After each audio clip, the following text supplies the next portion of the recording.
Magandang araw po sa inyong lahat. Parang madilim Yan, mas okay na yata. So, magandang araw po. Doon po sa previous video natin, meron pong nag-comment about how to better communicate dito sa Australia. Alam naman po natin ang Australia po is an English-speaking country, pero po ang English nila is more on the British side. Compare po sa ating mga Pilipino, ang kadalasan po nating nadidinig is yung American side of English. So may mga words po sila na common na ginagamit dito na more on the British word po compare sa American. Meron din po silang mga Australian slang words dito which is typically pinapaikli po nila yung word para po mas madali nilang ma-communicate yung kanilang sinasabi. So before tayo lumabas bago i-walk si Papi is magbibigay ako sa inyo ng example. One good example is pag tinawag nilang Barbie. So hindi po ang ibig sabihin nun is Barbie doll. Australian slang po yung Barbie for barbecue.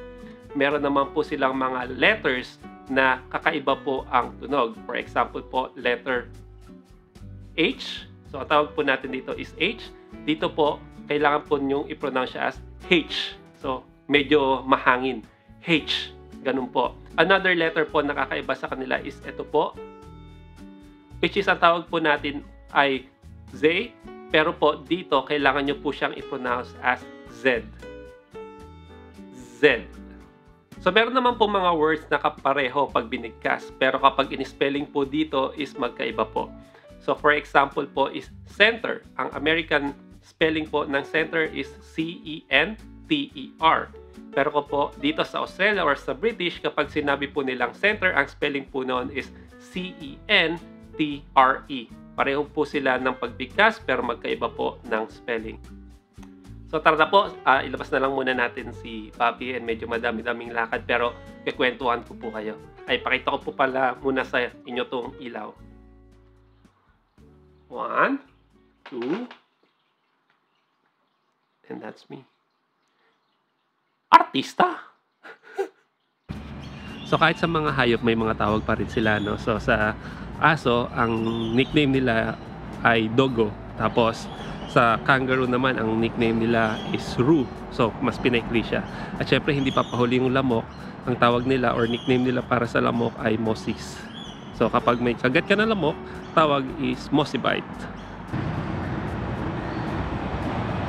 So kahit sa ibang lahi, meron silang slang words para doon. For example, para sa atin, Filipinos, ang slang word na madalas nilang gamitin are we are philos. And then, of course, the Australians themselves, meron silang tinatawag sa kanila. Ang tawag nila is Aussies. Alam naman natin lahat yan. And kung galing ka naman sa New Zealand, ang tawag nila ay Kiwis. Now, be careful po, no? Kasi meron silang ginagamit na ibang slang words or terms sa ibang lahi and other people may take it offensive para sa kanila and para sa kanilang culture. So, please make sure to use them properly or at least alam nyo kung saan gagamitin yon and hindi offensive sa ibang tao.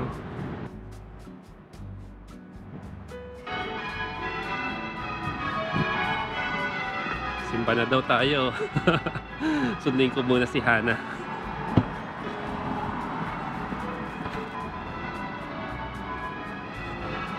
Speaking of snag, so snag is isang term nila yon para sa hotdog. So hindi nila tinatawag na hotdog dito yon. Lalo na pagluto na, ang tawag nila is sausage or snag. So alas 2 na ng tanghali dito and isa pang salitang karaniwang madidinig nyo dito is yung salitang arvo. Ang ibig sabihin nun is afternoon dahil gusto nga nilang paikliin lahat, so tinawag nila yung arvo. So pag may kausap ka sinabing let's meet up in the arvo, ibig sabihin nun let's meet up in the afternoon and syempre tatanungin nyo na lang kung anong oras.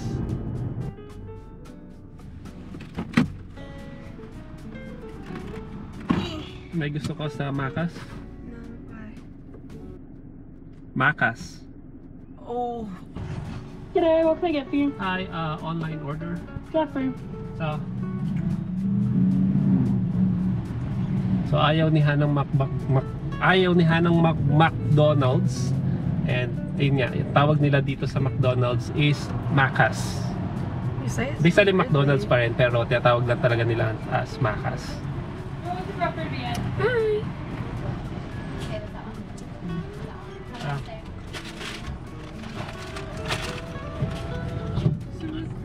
So hindi ko alam kung nadinig niyo no, sinasabi ko ta. So TA, ang tawag nila doon is ta, and short yon for thank you. So hindi tawag nila dito is gas, tawag nila dito is petrol. So nandito tayo ngayon sa petrol station. Nag-load tayo ng petrol sa kotse. Another word for petrol station pala is servo. Now, ang tawag nila sa mga ganito is chips, hindi french fries. Chips ang tawag nila. Pero wag kayong malilito kasi ang tawag din nila sa mga ganito ay chips din. Nandito ngayon tayo sa balcony. Kaya kita nyo naman may sampay. So, another example ng iba yung tawag nila dito sa Australian is dito. Tawag natin is typically slippers, pero ang tawag nila dito ay tongs. Now, kung mahilig ka naman tumakbo, ang tawag natin sa sapatos na patakbo ay rubber shoes or running shoes. Dito, ang tawag nila ay runners. So, kapag sinabing bring out your runners, ibig sabihin, kunin mo na yung rubber shoes mo. Alis na naman tayo. At dahil nga nasa sasakyan tayo, no, may isa pa silang term na ginagamit which is regio. Ang ibig sabihin nun is registration. So kung may nagtanong sa inyo, ano yung regio number or ano yung registration nyo, ang ibig sabihin nun is ano yung plate number ng sasakyan. Mga student accommodation yun dito sa Brisbane.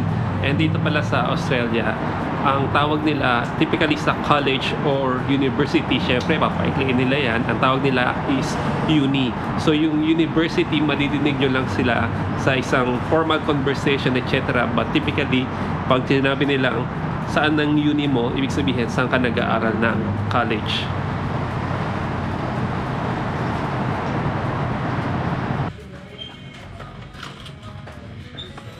Now, they don't call this flashlights. These are torch. Torch ang tawag nila. So, may difference yung extension cord, which is typically may isang plug lang siya na may mahabang cord. And then, tawag nila sa ganito, yung maraming saksakan na medyo mahaba din yung cord is power board.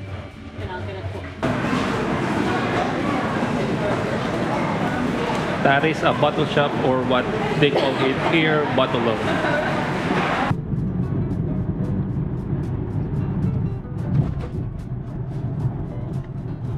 So another thing na iba ang tawag nila dito is yung tawag nila dito sa expressway.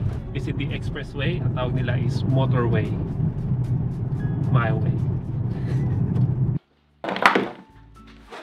So ayun po no, bahay na po ulit tayo. And again, ilan lang po yung mga words na nabanggit ko sa napakaraming slang words po nila dito sa Australia. And also po yung mga British words po na ginagamit nila dito compare po sa American. Again po, maraming pong salamat kung natapos ito yung video na to.